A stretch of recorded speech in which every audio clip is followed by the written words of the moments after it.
Welcome to our daily vlog.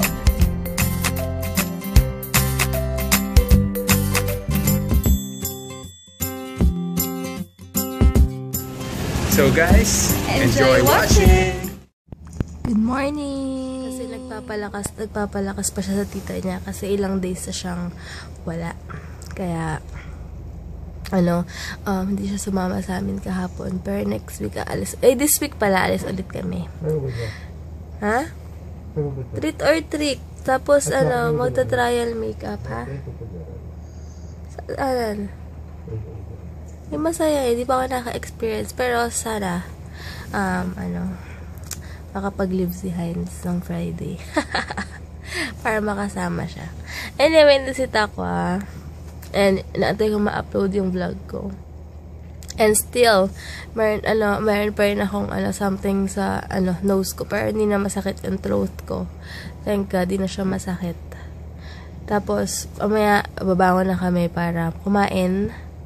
And yun. Musta kayo guys? Thank you pala sa mga comments nyo. Super duper thank you. And ang saya talaga ng birthday ni Hailey. Natatawa ko may nag-comment, nakalimutan ko. Sana daw mag-baby na kami after wedding para may kalaro na si Hailey. Kaya lang, medyo, yung ko pag nag-baby kami, ilang taon lang si Hailey, para sana, baby pa rin siya. Anyway, hello sa inyong lahat. Di ko alam kung anong niluto ni mama ngayon. Pero check na namin. Gising na kami. 11:10 na. And nagising na si Tokwa eh. So, yun lang guys. Later lang talaga nakabantay sa amin. Ayos sila doon kasi, diba? After the wedding. Wow, favorite ko. Wait lang ha, buksan ko si tahong. Sarap!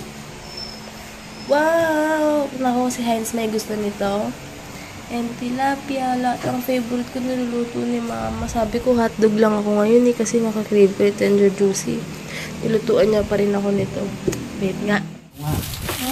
Oh, Maha Blanca!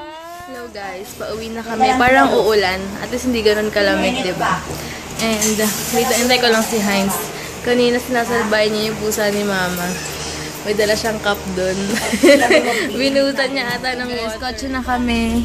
Yun yung banda, yung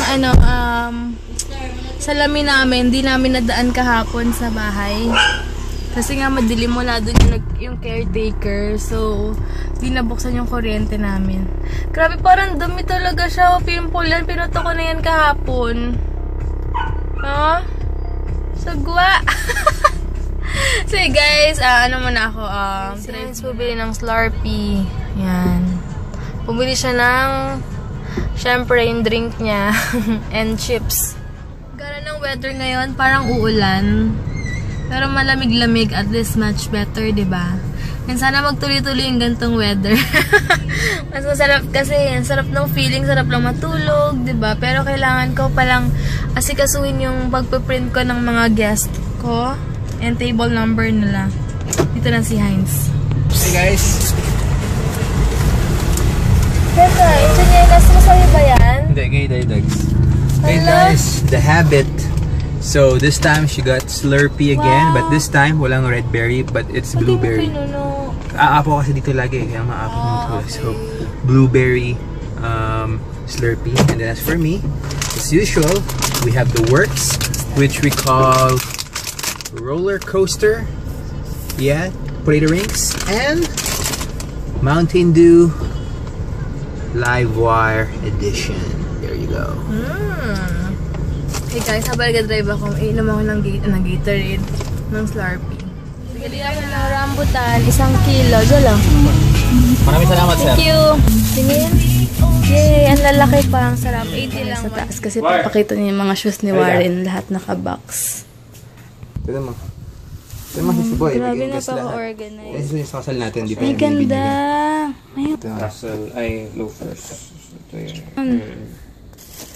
Oh, ganito yung color ng sayang. Loafers naman yan. Hindi yan Guys, pauwi na ako. Hindi ako masyadong nakaidlip kasi nga dami ko iniisip na gagawin ko later. Tapos, yung order pa, kaya mag-aayos ako. Bukas na ako magko-collect ng mga nagbayad. And pasensya na sa mga nagbayad ng Friday, Saturday. Hindi ko kayo masyadong naasikaso. Pero papadala ko. Basta, pa-wait na lang within this week yung order nyo. And since matutulog na. So guys, dito na ako banda sa may Rob. Buti wala pa masyadong traffic ngayon kasi walang pasok. Pero good luck na lang kapag may pasok na. Pero ang daming tao, grabe. Hello guys, katapos ko lang mag-ayos ng order and magdikit ng mga stickers para sa mga sponsors. Yun. And may nagbigay sa akin ng Penoy. Sarap! Namiss kong kainin ito. Kain muna. Ang sarap pala ng Penoy. Kasi parang akala ko nilagay itlog lang siya. Kasi last na kain ko yun to, siguro high school pa ako. Yung pala yung Penoy. Meron siya yung parang bato sa balot. Tapos, yung dilaw niya medyo basa siya. Na basta masarap. Masarap nung yellow niya. Grabe, bagong favorite ko na to. Siguro mag-once a day ako nito. Sorry. Kasi kinakain ko lang sa balot dati, yung yung dilaw lang, tsaka yung bato niya. Pero at least itong Penoy, okay pala to. Ang harap, feel ko kanina, tapos nilagyan ko ng asin. Sabi ng tita ko may sabaw daw, wala namang sabaw. Pero okay lang. So yun guys, end ko na yung vlog ko later na lang. Tapos si Kuya magpipick up ng order niyo. Bye!